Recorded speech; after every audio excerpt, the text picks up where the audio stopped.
Welcome back everyone to Self-Serving Skillet.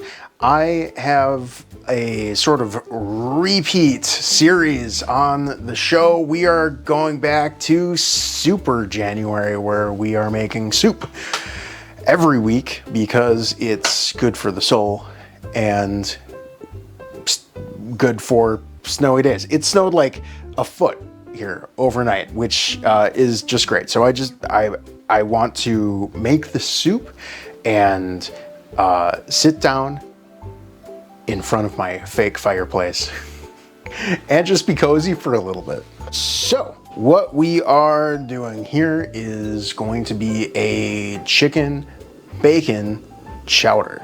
Now that might sound a little odd to you here because chowders are usually seafood based, and I did want to make a seafood based chowder for you today, but there was just no getting out of my parking lot. So we are doing what I had, which is how you should be cooking anyway.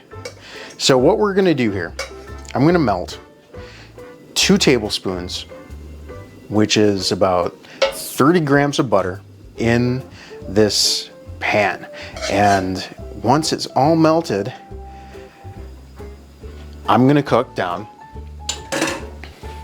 about 4 ounces of bacon that I cut into strips. I want bite-size bits of bacon in my soup. If you don't want to use bacon, just use 4 tablespoons of butter instead of 2, but you need some fats to soften up your onions, to bring out sort of a sweet quality to them, which is kind of soup making 101. If I could share one tip with you for this video, it's to spend some time on your onions. Let those sugars come out. If you need to add sugar to your soup, you probably didn't spend enough time on your onions. All right, butter is bubbly. In goes the bacon. And I want to break this up. I want to bring some of that fat out of the bacon, get it as brown as I need it to be. It's not going to go back in until the very end once it does brown up, so I want it to be as done as I'd like it.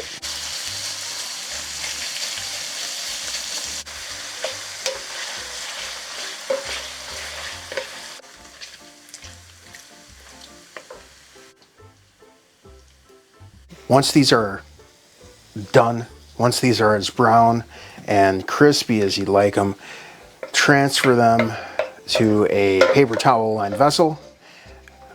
Baking sheet, plate, doesn't really matter. The paper towel here is to absorb the excess liquid.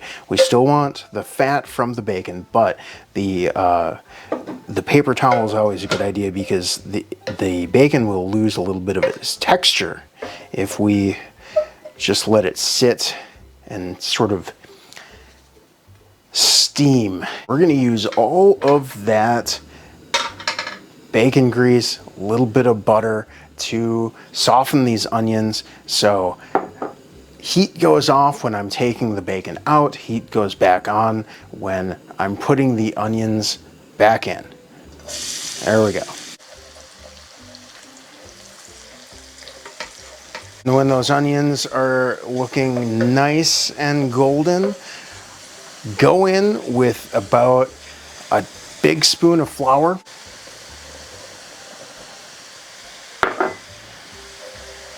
That's going to help thicken this soup. That bacon let off quite a bit of fat, so I actually used another big spoon of flour. And then we're going to cook that on high for about a minute until we really start to smell those onions, really start to smell that bacon, and then we're going to deglaze our pan with about 1.5 cups, or rather 2.5 cups of the stock that we made on the show. And if you missed that, that means that you're not a Patreon subscriber of the duck egg level or above. Let's add this to stop everything cooking, or rather freeze it in time. We don't want our onions to go cook any further here. And here we run into one of the huge problems with the Pyrex pour spout, is that it's not very accurate. It dribbles. All right, here we go. And once that settles down a bit, we can get the rest of it in there, scraping any bits off the bottom that sort of stuck there. And now we have the base for our soup. Bacon goes back in, potatoes go in. I'm gonna add a bay leaf, and then we're gonna let it sit for about 15 minutes until those potatoes are done. And I'm purposely going to wait. This is one very large potato, by the way. I'm purposely going to wait until the very end to bring out any salt, because bacon is salty, but potatoes will absorb the salt in my liquid. So the answer is that I don't know yet. Bacon, bay leaf,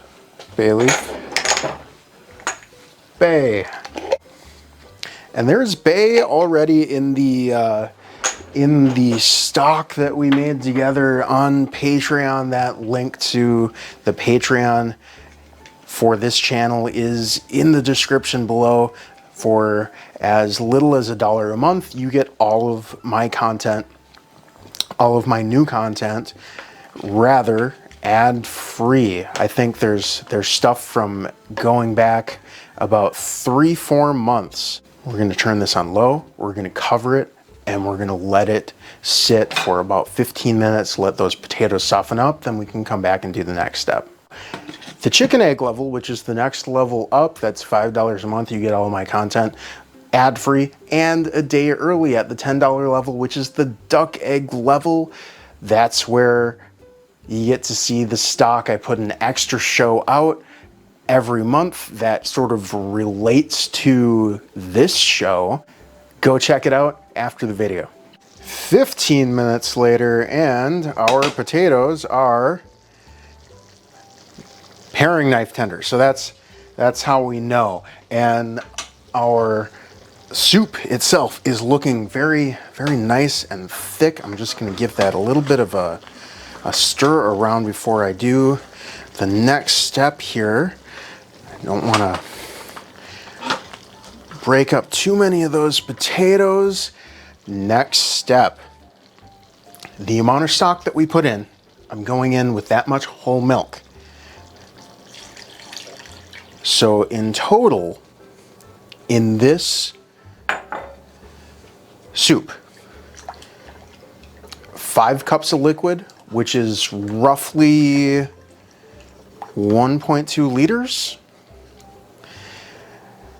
And I want to stir to incorporate and bring it back to a simmer. Now I have a secret weapon, and I'm not quite sure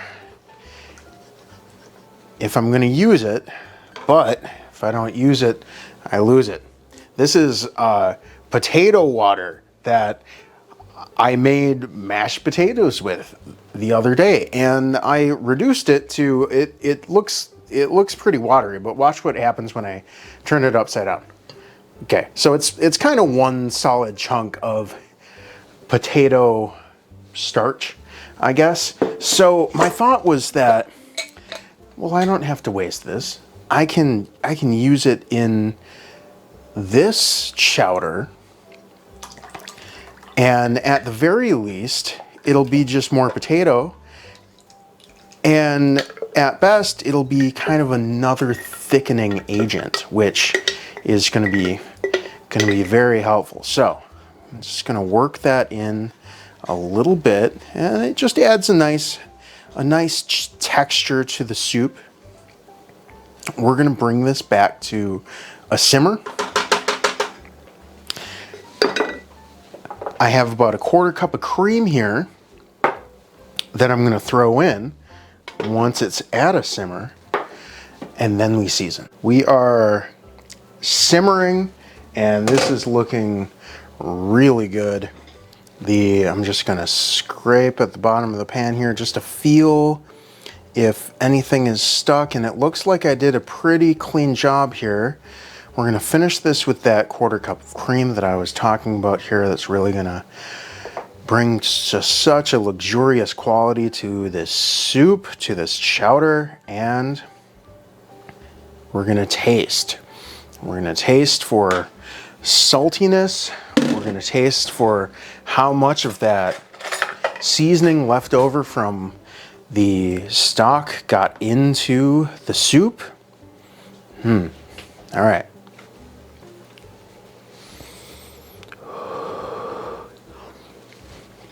Okay. Definitely needs some salt. I'm gonna go in with about 10 good cracks of pepper.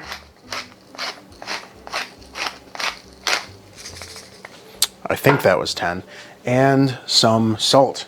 Now keep in mind too that this is going to be probably somewhere around 6 servings of soup.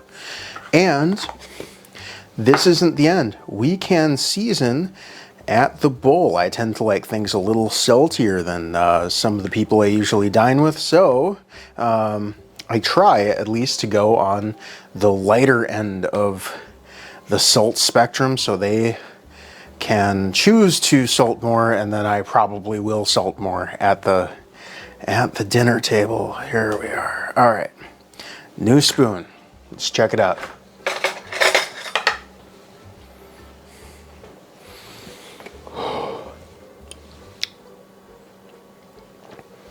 Just a hair more salt, and I did want a little something green. It's missing sort of an herbaceous quality. Maybe I'll garnish with a little bit of parsley. I think that sounds nicer than putting it into the soup itself. Let's get closer to the camera. There we go. So I got about 6 servings of soup out of that. Each one of these quart mason jars is about 2 servings. I have a serving right here, and I have a serving sitting on my counter here, soon to be consumed by my girlfriend. So let's give this a taste, and then I'm gonna go join her. I have this garnished with a little bit of parsley, a little bit of black pepper. I have some baguette here with butter and salt.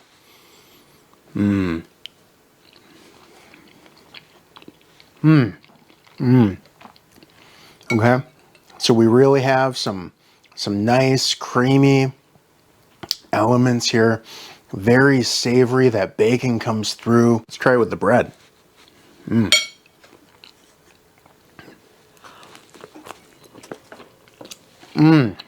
And there's a reason that goes together. That is very nice. So what have we learned? Creamy and delicious is amazing. If you want more soups, last January I did a whole series on soups. I'm going to link 1 or 2 of them right here. Go check those out. Go check out the Patreon page. For as little as $1 a month, you can support the show and get all of my new content ad-free. Okay, are you done? Can I eat it now? No, I gotta torture you some more.